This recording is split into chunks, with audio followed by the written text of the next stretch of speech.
வணக்கம். நான் உங்கள் நிசாந்தன் சார். நாங்கள் இன்றைக்கு பார்க்க வினாத்தால் வடக்கு மாகாண கல்வி திணைக்களத்தினால் தரம் 11 மாணவர்களுக்காக நடத்தப்பட்ட முதலாம் தவணை பரீட்சை 2026. இந்த வினாத்தால் இந்த பகுதி 2 அமையப்பெற்ற இரண்டாவது வினாவாக வந்த வரைவு தொடர்பான வினாவை தெளிவாகவும் விளக்கமாக பார்க்க இருக்கிறோம். நீங்க இன்னும் இந்த குறித்த வினாவை செய்து பார்க்கலன்னா கீழே டிஸ்கிரிப்ஷன் பகுதியில் லிங்க் இருக்கும் பிள்ளைகள் லிங்கை பயன்படுத்தி வினாத்தாள தரவிறக்கம் செய்து பார்த்துட்டு வீடியோக்குள்ள வாங்க. ஒருவேளை இந்த வீடியோக்கு கீழே டிஸ்கிரிப்ஷன் பகுதி இன்னும் நிரப்பப்படையில்லை அப்படின்னு சொன்னால் நீங்கள் பகுதி 1A இந்த வீடியோக்கு கீழே போயிட்டு லிங்கை பாருங்க. லிங்கில் கட்டாயம் வீடியோ இருக்கும்.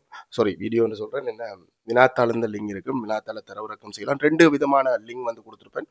ஒன்று டெலிகிராம்லேருந்து டவுன்லோட் பண்ணக்கூடியதாக இருக்கும். அதுக்கு நான் நினைக்கிறேன் உங்கள்கிட்ட டெலிகிராம்ன்ற அந்த வைபர் வாட்ஸ்அப் மாதிரி அது ஒரு சாஃப்ட்வேர் தொடர்பான சாதனம். அந்த டெலிகிராம் இருந்தால் உங்களுக்கு அதை டவுன்லோட் பண்ணக்கூடியதாக இருக்கும். இல்லை டவுன்லோட் பண்ண முடியுதோ அப்படின்றத ஒரு கீழே போடுங்க பார்ப்போம். அதே நேரம் கூகுள் டிரைவ்ல இருந்தும் டவுன்லோட் பண்ணக்கூடிய மாதிரி போட்டிருக்கேன். இல்லைன்னா எங்களோட வைபர் வாட்ஸ்அப் டெலிகிராம் குழுக்கள் இந்த லிங்கும் வந்து கீழே போட்டிருக்கேன். நீங்கள் அதில் இணைந்து கொண்டீங்களா உங்களுக்கு அப்பப்போ அந்த வினாத்தாள்கள் கிடைக்கக்கூடியதாக இருக்கும். இது வந்து என்னுடைய சூம் மூலமான கணித வகுப்பு இந்த ரெக்கார்டிங். நீங்களோ உங்களோட தம்பி தங்கைகளோ சூம் மூலமான கணித வகுப்புகளுக்கு இணைந்து கொள்றேன்னா தாராளமாக இணைந்து கொள்ளலாம். இதன் மூலம் எனக்கு ஒரு வருமானம் கிடைக்கும். அதே நேரம் தெளிவான புரிதலோட கணிதத்தை கற்றுக்கொள்ளக்கூடியதாக இருக்கும். இது கட்டாயம் இந்த வீடியோ வந்து பேப்பர் கிளாஸில் கூட நான் தான் கதைக்கிறதா இருக்கும். வகுப்புக்கு நீங்கள் வந்து பார்த்தா தான் தெரியும் வகுப்பு எவ்வளவு பிரயோசனமாக இருக்கும். அதுவும் கூடுதலாக சந்தேகங்களை கேட்குற பிள்ளைகள், கலந்துரையாடலில் பங்கு பெறுற பிள்ளைகளுக்கு இந்த வகுப்பு மிகவும் மிகவும் பயனுள்ளதாக இருக்கும். மற்றபடி அமைதியாக இருக்கிற பிள்ளைகளும் அவங்க கேட்குற சந்தேகங்கள் அவங்களுக்கு பயனுள்ளதாக அமைகிறது மாதிரி இருக்கும். நான் உங்களை எப்படியாவது 2-3 கதைக்க வச்சிருவேன். உங்களோட கேள்விகள் கேட்டு நீங்கள் கதைக்க வச்சிருவேன். ஸோ நீங்கள் வந்து கட்டாயம் உங்களுக்கு மூலமான வகுப்பும் ஒரு வித்தியாசமான கற்றல் அனுபவத்தை தரும். நீங்கள் இணைந்து கொள்றேன்டா தாராளமாக இணைந்து கொள்ளலாம். கடந்த வருடங்களில் இணைந்து கொண்ட மாணவர்கள் இந்த நல்ல பெறுபேறுகளை பெற்றிருக்காங்க. ஸோ நீங்களும் இணைந்து கொள்றேன்டா இணைந்து கொள்ளுங்க. அது தொடர்பான விவரம் வேணுமெண்டா எனக்கு கேட்டும் பெற்றுக்கொள்ளக்கூடியதாக இருக்கும். உங்களுக்கு எத்தனை புள்ளி வருது அப்படின்றத மறக்காம கமெண்ட் பாக்ஸில் போடுங்க. கேத்திர இந்த கேள்விகளை தவிர மிச்சம் எல்லாத்துக்குமே புள்ளி திட்டம் சொல்லுவேன். ஸோ அதை வச்சுக்கொண்டு உங்களுக்கு எத்தனை புள்ளி வருது அப்படின்றத கமெண்ட் பாக்ஸில் போடுங்க. வீடியோ தொடர்பான கருத்துக்கள் இருந்தால் அதையும் மறக்காம கமெண்ட்ல பதிவிடுங்க. அடுத்தது வீடியோ வரும் தேவையில்லாமல் அடுத்த வீடியோ போடுங்க, இந்த கேள்வியை போடுங்க, அந்த கேள்வியை போடுங்கன்னு கமெண்ட் பண்ணாமல் உங்களுக்கு அடுத்தடுத்த வீடியோக்கள் தொடர்ச்சியாக கிடைக்கக்கூடியதாக இருக்கும். சரி, வாங்கோ கேள்விக்குள்ள போவோம். 2வது கேள்வி வரைவு தொடர்பான வினா. நீங்க செஞ்சிருப்பீங்கன்னு நினைக்கிறேன். இது வந்து தரம் 10க்குரிய வரைவு. நாங்கள் தரம் 10ல் வந்து பார்த்த வரைவு. நாங்கள் 11ல் வரைவு படிக்க தொடங்கிட்டு வெயிட் பண்ணிட்டு இருக்கிறோம். இந்த 10க்குரிய வரைவு வந்து நேரடியாக வையச்சு தான் சமாந்தர கோடா இருக்கும். வையச்சை சென்ட பண்ணின மாதிரி இருக்கும் வரைவு. அது இந்த பொது வடிவம் y = ax வர்க்கம் + b என்று சொல்றது. இங்க ஏக்கு பதிலாக பெருமானம் இல்லை, இங்க பிக்கு பதிலாக ஏ இருக்கு. அதாவது இப்ப நம்ம ஏ கண்டுபிடிக்க வேண்டி வர போது பெரிய பிரச்சனை இல்லை. y = x வர்க்கம் சய a என்ற வரைவை வரைவதற்கு தயாரிக்கப்பட்ட பூரணப்படுத்தப்பட்ட, வழக்கமா பூரணப்படுத்தப்படாத அட்டவணை வரும். இந்த கடைசி வருஷ பேப்பர்லயும் அப்படித்தான் பூரணப்படுத்தப்பட்ட அட்டவணை தந்திருந்தாங்க. அட்டவணை ஒன்று தரப்பட்டுள்ளது. அட்டவணை எல்லாம் நிரப்பி இருக்கு. நம்ம பிரதியிட்டு கண்டுபிடிக்கவோ இல்ல சமச்சீர் தன்மையை வச்சு கண்டுபிடிக்கவோ தேவையில்லை. அதெல்லாம் நிரப்பி இருக்கு. ஏயின் பெருமானத்தை காணட்டுமா? ஏ என்ன கண்டு கேள்றேன். ஏ எப்படி சார் ஏக்கு ஒரு பெருமா எத்தனை போடணும் இல்ல, ஏதாவது ஒரு பெருமானத்தை போட்டாலே காணும். இப்ப நீங்க எந்த புள்ளி எடுத்துக்கொள்ளலாம். எக்ஸுக்கு மறைமூண்ட போட்டால் வைக்கு 7 வரணும் தானே. சோ நீங்க இந்த புள்ளிய போடுறீங்க. வை 7 பெருமானத்தை எடுக்கும். எப்ப எக்ஸுக்கு மறைமூண்ட போட்டா மறைமூண்ட வர்க்கத்தோட இதிலிருந்து ஏயை கழிக்க எனக்கு 7 என்ற பெருமானம் வரணும். சமன்பாடு இந்த ஏ எங்கே அனுப்புறேன், நேரையாக வரும். இந்த சயமூண்ட வர்க்கம் நேர் 9 சக சமன்பாட்டு இந்த பக்கம் அனுப்புறேன் சய 7 வருவன. ஸோ ஏ சமன் 2 வருது. இந்த வடிவம் இருக்கிற சமன்பாடுகள் இருக்குதானே பிள்ளைகள். இந்த வடிவம் இருக்கிற சமன்பாடுகள் எங்களுக்கு இது இப்படிதான் வரப்போகுது. உங்களுக்கு இப்படி கீர்னீங்கன்னா இந்த ஷேப்ல வந்து நிற்கும். அதாவது இழிவு பெருமானம் இருக்குதானே, இழிவு பெருமானம் தான் இந்த ஏ ஆக இருக்கும். ஆனா இங்க மறை ஏ என்று வந்ததால மறையே மறை 2ஆக இருக்கணும். சோ ஏ வந்து 2. நீங்க இப்ப நாங்கள் இதுல பிரதியிட்டது இந்த புள்ளியை தானே பிரதியிட்டோம். நீங்க எந்த புள்ளியையும் பிரதியிடலாம். இந்த 7 புள்ளியில எந்த புள்ளிய பிரதியிட்டு நீங்க ஏக்கான பெருமானத்தை காணக்கூடியதாக இருக்கும். இந்த எந்த புள்ளி பிரதியிட்டும் இலகுவானது எதென்றா இந்த புள்ளிய பிரதியிட்டீங்கன்னா உங்களுக்கு ஏ வேகமா வரும். நாங்க அதுதான் செய்ய போறோம். எங்களுக்கு சார்பந்த சமன்பாடு இருக்கு.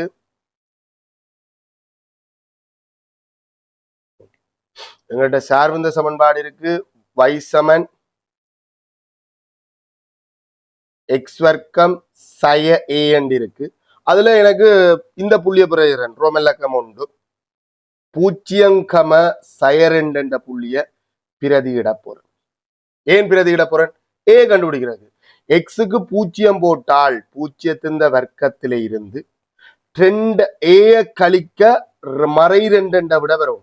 0 வர்க்கம் 0, 0 பெறுமதியற்ற இலக்கம், அது நீங்க மறை ஏ சமன் மறை 2 வரும்.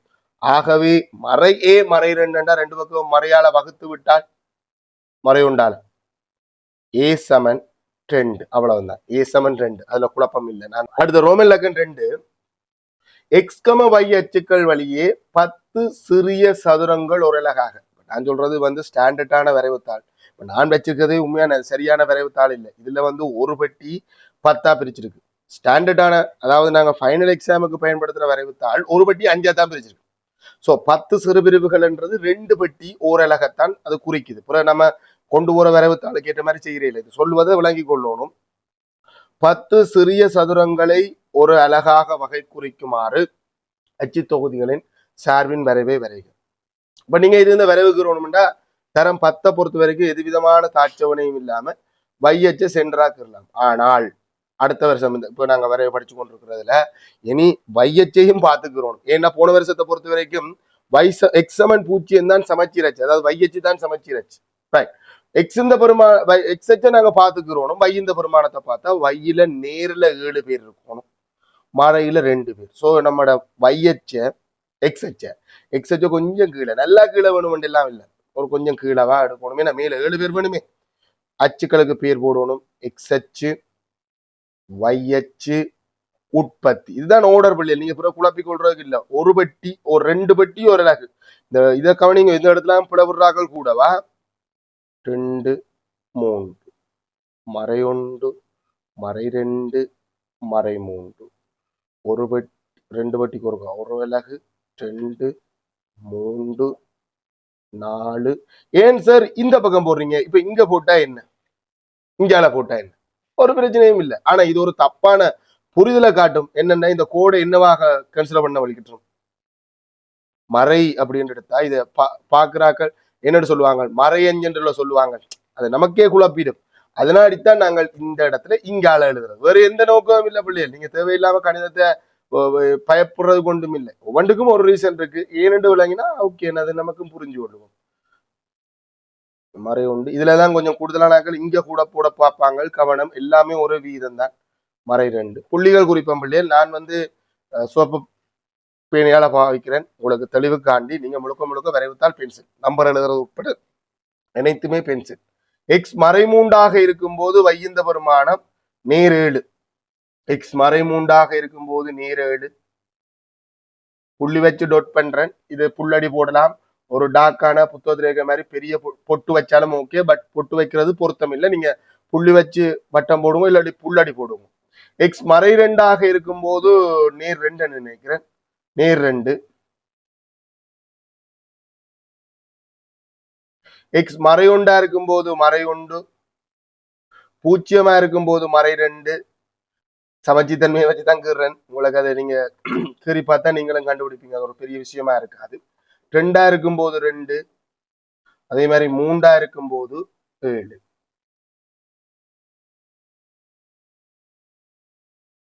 திரும்பல் புள்ளியில ஒரு சின்னனா கிடைக்கோடு கீறி இந்த வரைவை துவங்கினீங்கன்னா உங்களுக்கு முறியாத ஒப்பமான பரவலை வரும். இது ஒரு பெரிய விஷயமாக, இது ஒரு பெரிய சாதிச்ச விடயம் மாதிரி இந்த வரைவுத்தாள்ல வரைவுக்குறதோட மட்டும் நின்றாம தயவு செய்து அதை ஒரு பெரிய நீண்ட நேர ப்ரொசீஜர் ஆக்கிறாங்க. அதை நீங்க வேகமாக கீறணும். ஏன்னா இது மொத்தமா 3 புள்ளிக்குரிய வேலை தான். நாம இதோ சித்திரபாடத்துக்கு வரைவுக்குறாக்கள் மாதிரி மிக நுட்பமும் பார்க்க தேவையில்லை. அது உங்களோட கைப்பக்குவத்துல சேரணும் பிள்ளைகள். எக்காரணம் கொண்டும் உண்மையை சொன்னா அடிமட்டம் பாவிக்க இயலாது. சில பிள்ளைகள் இந்த கடைசி கோட்டை அடிமட்டத்தால் இணைக்கிற வழக்கம் இருக்கு.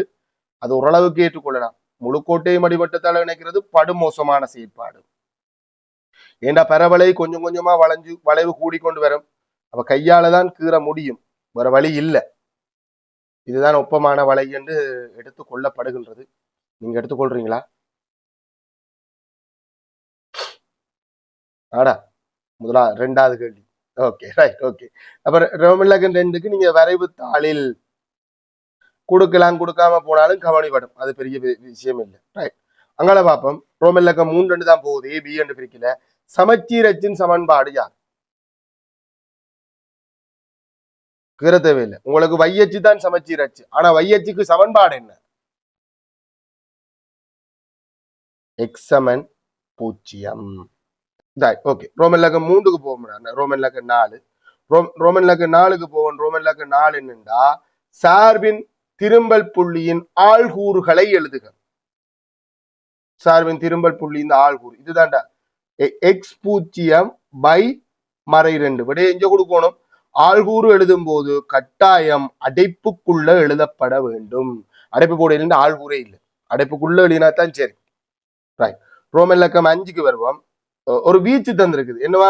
y சிறிது 3 ஆக அமையும் எக்ஸின் பெருமானம். முதலாவது எழுதுறேன், y சிறிது 3. நம்ம இதை கண்டுபிடிக்கணும். அதாவது வையந்த பெருமானம் 3ஐ விட சிறியதாக இருக்கிற எக்ஸ் இந்த பெருமான வீச்சு ஏண்டா சார்பை தீர்மானிக்கிறது. அதாவது y எங்க இருக்கணும், வரைவை தீர்மானிப்பவர் எக்ஸ். எக்ஸ் மாற மாற y எப்படி மாறும்ன்றதுதான் வரைவு. அப்ப நம்ம என்ன செய்யணும்னா முதலாவது y சிறிது 3க்குரிய பிரதேசத்தை வரைவுல கண்டுபிடிக்கணும். அதுக்கு முதல்ல y சமன் 3 கூட கீறு. அது டொட்டட் லைன்ல கீறணும் இல்லோ சார்? ஏன்னா சிறி 7 போடையில தானே நமக்கு வரைவுக்கு அவன் கேள்விக்காக செய்யல, நமக்காக செய்யறோம். நம்ம அந்த பகுதியை பிடிக்கிறதுக்காக செய்யறோம். அதனாடி பயப்படாங்க. இந்த கோட்டுக்கு மேலே இருக்கிற பகுதியில வையந்த பெருமானம் 3ஐ விட கூட, கீழே இருக்கிற பகுதியில வையந்த பெருமானம் 3ஐ விட சரியா கோட்டுல இருக்கிற புள்ளிகள்ல வையந்த பெருமானம் 3க்கு சமன். நமக்கு தேவை y 3ஐ விட சிறியது. முதல்ல அப்ப அந்த பர்டிகுலர் பகுதியை பிடிக்கிறேன். இங்க இருந்து வரைவு இந்த இடத்துல எல்லாம் புள்ளியில வையந்த ஆள்கூற கருதினம்டா வையந்த பெருமானம் 3ஐ விட சிறியது. இது வரைக்கும் வரும். சோ இதுல துவங்கி இதுல வரைக்கும் வருது. இந்த இடத்துல வைய 3ஆக்கின எக்ஸின் பெருமானம் என்னன்றது வரைவு நோக்கி போனாதான் தெரியும். அது வரைக்கும் இது வரைக்கும் வருது. சோ இந்த இடத்துல என்ன பெருமானம்ன்றதை போனாதான் தெரியும். இதெல்லாம் நீங்க வரைவுல கீறலாம், கீறாம விடலாம், அது பிரச்சனை இல்லை. சோ இந்த வீச்சு இதுல துவங்கி இது வரைக்கும் எக்ஸ் இந்த பெருமானம் இதுல துவங்கி இது வரைக்கும் மறை 2 தசம் எனக்கு வர்றதை சொல்றேன் பிள்ளைகள். மறை 2 தசம் 3 தொடக்கம் மறை 2 தசம் 3 தொடக்கம் நேர் 2 தசம் 3 வரைக்கும் எக்ஸ் இடைக்குள்ள இருக்கிற போது இந்த வீச்சுக்குள்ள வை இருக்கு. சமன் வருமோன்னு கேட்க கிடக்கு பிள்ளைகள். அடுத்தது இது குறைகிறது கூடுறதுன்னு சொல்லல, இந்த வீச்சு மட்டும்தான் தந்திருக்கு. எக்ஸ் வை இந்த பெருமானம் 3ஐ விட குறைவாக அமையும் எக்ஸின் பெருமான வீச்சு. சில நேரம் சார்பு குறைவடையும் என்று சேர்த்துன்னு சொல்லுவாங்க. சோ அதுல இப்ப பாதி குறையும், இது மட்டும்தான் குறைகிறது, இங்கால அதிகரிக்கிறது, அப்படியெல்லாம் வருமா? இங்க அது வரும் தான். சமன் வருமோன்னு கேள்வி கேட்க இருக்கு. எக்ஸ் மறை 2 தசம் 3 என்னுடைய வரைவுல எக்ஸ் y 3க்கு சமனாக இருக்கலாது, ஏன்னா சிறிது மட்டும்தான். சோ 2 இடத்துலயுமே சமன் வராது. ரோமன் 6 பாட் போட்டிருக்கான் பிள்ளைகள். என்ன அட்டவணை போடையில தானே 6 பாட். வளையின் வடிவத்தை மாற்றாது வையச்சு வழியே மறை திசையில் அப்ப கீழ் நோக்கி 5 அலகுகள் நகர்த்தினால் பெறப்படும் வளையின் சமன்பாட்டை எழுதுக. 2 விதமா கண்டுபிடிக்கலாம். ஒன்று திரும்பல் புள்ளியை வச்சு கண்டுபிடிக்கலாம். இதை 5 அலகு கீழ் நோக்கி நகர்த்தினோம்டா எங்கட இந்த வரைவு எங்க வந்து நிக்கும்டா மறை 7ல வந்து திரும்பி கொண்டு போகும். மறை 7ல வந்து திரும்பி கொண்டு போகும். இந்த சார்பு தான் அந்த வடிவம் y சமன் எக்ஸ் வர்க்கம் மறை a. இந்த எக்ஸ் வர்க்கம் எடுக்கத்தக்க மிக குறைந்த பெருமானம் 0. சோ அந்த 0ஐ எடுக்கிற சந்தர்ப்பத்துல வைந்த மிகச்சிறிய பெருமானம் வரும். வைந்த மிகச்சிறிய பெருமானம் மறை 7ஆக இருக்கணும்டா a 7ஆக இருக்கணும். உனக்கு மறை இருக்கிறதால மறை 7ஆக இருக்கணும். ஆகவே இந்த கோட்டு இந்த புதிய அந்த வரைவந்த சமன்பாடு எக்ஸ் வர்க்கம் சய 7. ஆனா இது இப்படி செய்ய தேவையில்லை. அஞ்சலகுகள் கீழ் நோக்கி நகர்த்தினால் முதல் பெறப்பட்ட வரைவிற்கு தானே நம்ம முதல் பழைய சமன்பாடு வேணும். y ax வர்க்கம் சாரி y x வர்க்கம் சய 2 தான் என்ற பழைய வரைவு. கதைக்கிற விளங்குதா? இப்ப நம்ம வரைஞ்சிருக்க வரைவு, இந்த கிராஃப் சீட்ல வரைஞ்சிருக்கிற வரைவு, இந்த சமன்பாடு y x வர்க்கம் சய 2. இதுல வந்த வையந்த பெருமானங்களை விட இனி வரப்போற வையந்த பெருமானம் இதை விட அஞ்சலகு கீழே இருக்கணும். கீழே இருக்கணும்னா இதை விட குறைவாக இருக்கணுமா, இதை விட கூடவா இருக்கணுமா? வையந்த பெருமானம் இதை விட குறைவாக இருக்கணும். எத்தனை குறைவா இருக்கணும்? 5 குறைவா இருக்கணும். சோ இங்க வந்த கோவைக்கு வரப்போற விடையை விட 5 எண்ணம் கழிக்கணும். இது ஒரு கோவை. இப்ப இது இந்த பெருமானத்தை காணணும்னா இதை சுருக்கி விட்டா சரி. சய 2ம் சய 5ம் கழித்தல் இல்ல சேர்த்தல் எக்ஸ் வர்க்கம் சய. அவ்வளவுதான். இந்த வரைவு புள்ளி முழுமையாக கிடைக்கும். புள்ளி சொல்றேன்னு பாருங்க பிள்ளைகள். உங்களுக்கு முதலாவது a 2 நேரடியாக சொல்லக்கூடிய விட அதனாடி ஒரு புள்ளி தான் பெறும். சரிதானே? நாம தான் சுத்தி வளைச்சு வந்தாங்க, பிரதிகிட்டு வந்தாங்க. இது நேரடியாக சொல்லக்கூடிய விட அதனாடி ஒரு புள்ளி தான் பெறும். ஓகே, நான் தொடர்றேன் பிள்ளைகளா. a 2க்கு ஒரு புள்ளி தான். அச்சுக்களை சரியா வரைகிறது, புள்ளிகள் குறிக்கிறது, ஒப்பமான வளைவுக்கு சேர்த்து வரைவுக்கு 3 புள்ளி கிடைக்கும். ரைட். அடுத்தது x7 அதுக்கும் ஒரு புள்ளி தான் கிடைக்கும். x7 ஒரு புள்ளி. ஆள்கூறு சொல்ற ஒரு புள்ளி கொடுங்கோடா. திரும்ப புள்ளி, இந்த ஆள்கூறுக்கு ஒரு புள்ளி நேரடியா சொல்லக்கூடியதானே. இந்த வீச்சு ரேஞ்சை கண்டுபிடிக்கிறதுக்கு 2 புள்ளி கொடுங்கோ. அதுல கவனிக்க வேண்டிய விடயம், இந்த 4 விடயங்களும் பார்க்கணும். இதுல ஒரு பிழை வந்தாலே ஒரு புள்ளி குறையும், 2 பிழை வந்தா ஃபுல்லா புள்ளி இல்லை. சமன்பாட்டுக்கு 2 புள்ளி. குறித்த இந்த வினாவுக்கு உங்களுக்கு 10க்கு எத்தனைன்றத தனிப்பட போடுங்க பிள்ளைகள். வரைவுக்கு எனக்கு இத்தனை மார்க்ஸ். இன்ன பிழை விட்டுனான் சார், இதை கொஞ்சம் என்னால கண்டுபிடிக்க முடியல, இப்படி போடுறதுதான் வரவேற்கத்தக்கது. அது யூடியூப்ல பார்த்தா அவன் பாடட்டும், கமெண்ட்ல நீங்க எனக்கு அனுப்புங்க வாட்ஸ்அப்ல.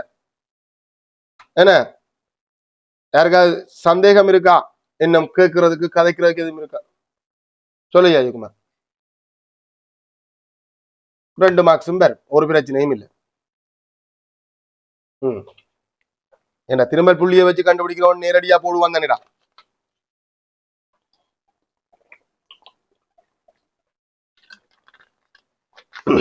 அடுத்த கேள்வி போமா. ஒரு நுப்பாட்டி எடுக்கிறேன்டா, என்னடா இடையில நின்று